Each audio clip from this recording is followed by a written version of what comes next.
Selamat pagi anak-anakku sekalian, selamat bertemu kembali. Semoga kalian tetap sehat dan tetap semangat dalam mengikuti proses pembelajaran jarak jauh.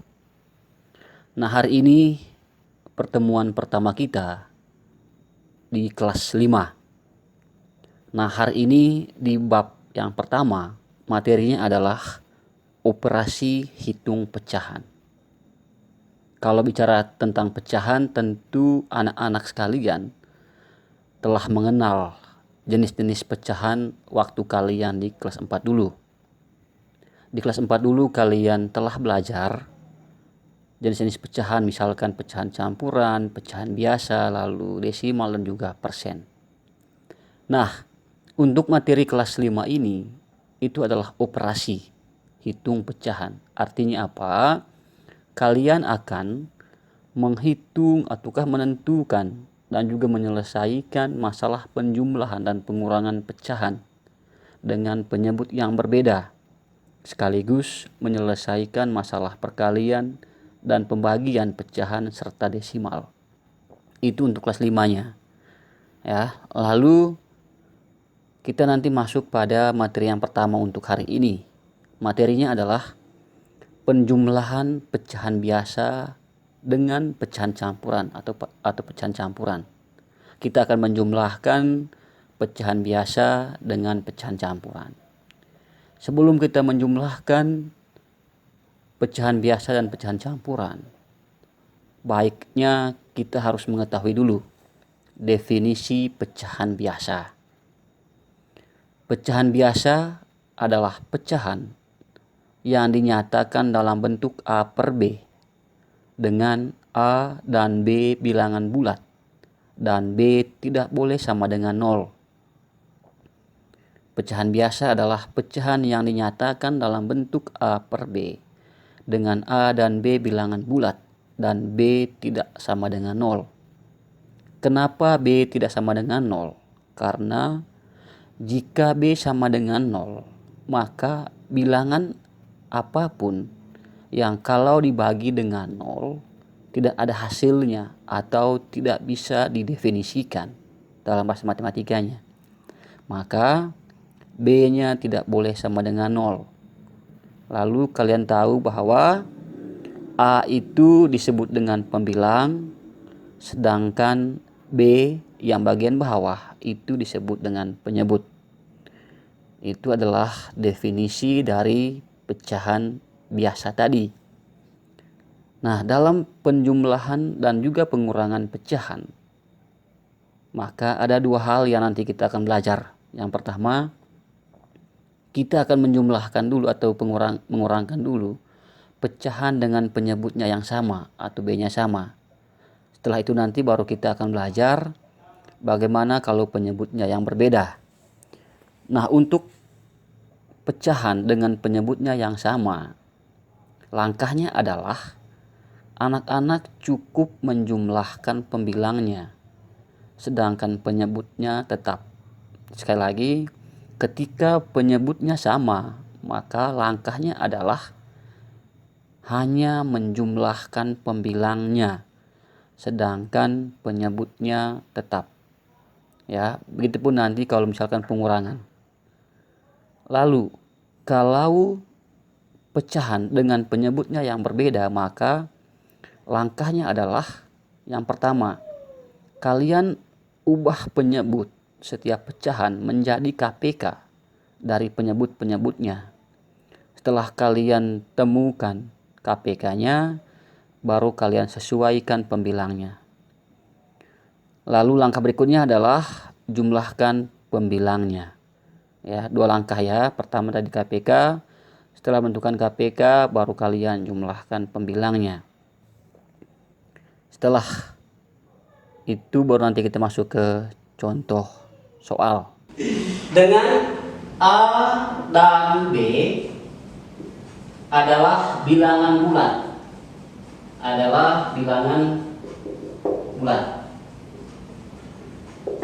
Ya. Dengan B tidak boleh sama dengan 0. B tidak boleh sama dengan 0. Kenapa demikian? Kalau B sama dengan 0, maka A dibagi 0 itu kalian tidak bisa definisikan ya, kayak gini, atau tidak ada hasilnya A bagi 0, maka B nya tidak boleh sama dengan 0. Lalu A yang ini disebut dengan pembilang, yang bagian atas itu disebut pembilang, sedangkan yang B yang bawahnya disebut dengan penyebut. Ini materi lanjutan dari kelas 4. Lalu sekarang kita masuk pada bagaimana menjumlahkan pecahan biasa tadi.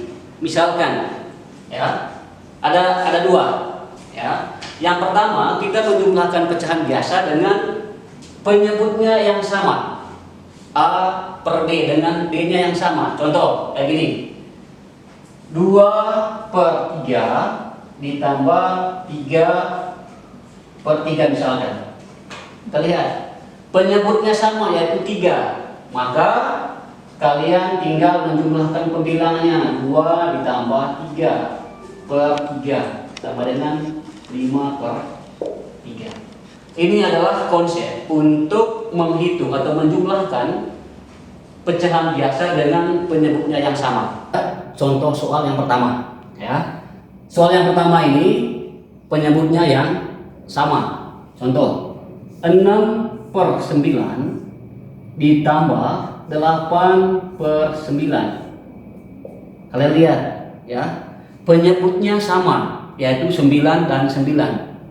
Nah, tadi konsepnya ketika penyebutnya sama, tinggal menjumlahkan pembilangnya, yaitu 6 dan 8. Maka hasilnya adalah tinggal kayak gini, 6 ditambah 8/9.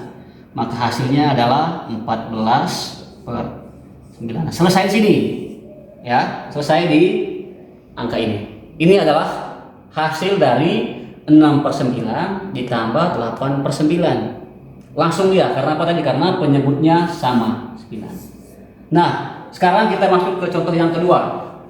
Contoh yang kedua dengan penyebut yang berbeda. Misalkan gini, 3/4 ditambah 2/5. Langkahnya adalah samakan dulu penyebut 4 dan 5 ini. Caranya apa?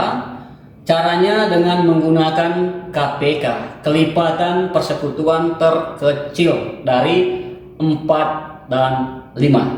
Pertama, KPK. KPK dari 4 dan 5.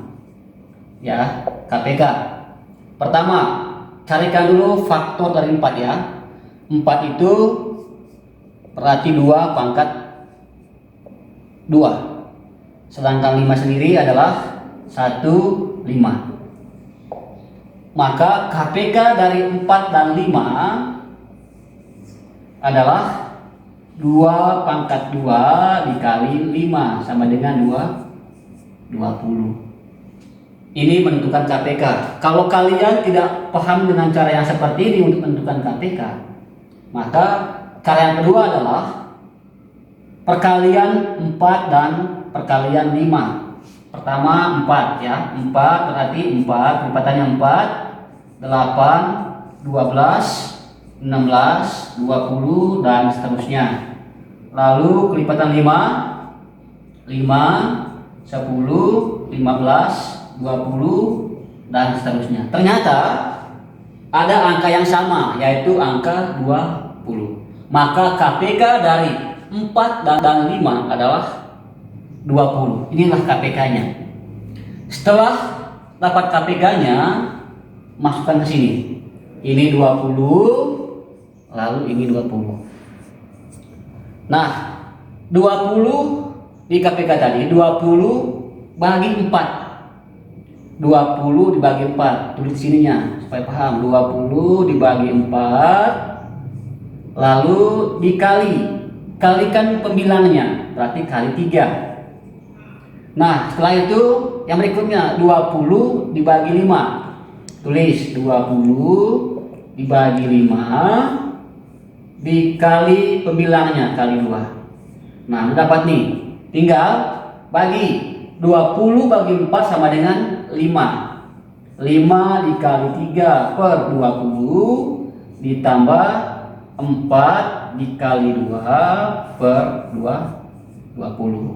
Nah, tinggal ini 20 tambah 20. 5 kali 3 15, 4 kali 2 8. Udah, penyebutnya sama tadi 20. Tinggal jumlahkan pembilangnya, berarti 15 tambah 8. Hasilnya adalah 23 per 20. Ini adalah hasilnya. Ini cara untuk menentukan atau menjumlahkan pecahan biasa dengan penyebut yang berbeda.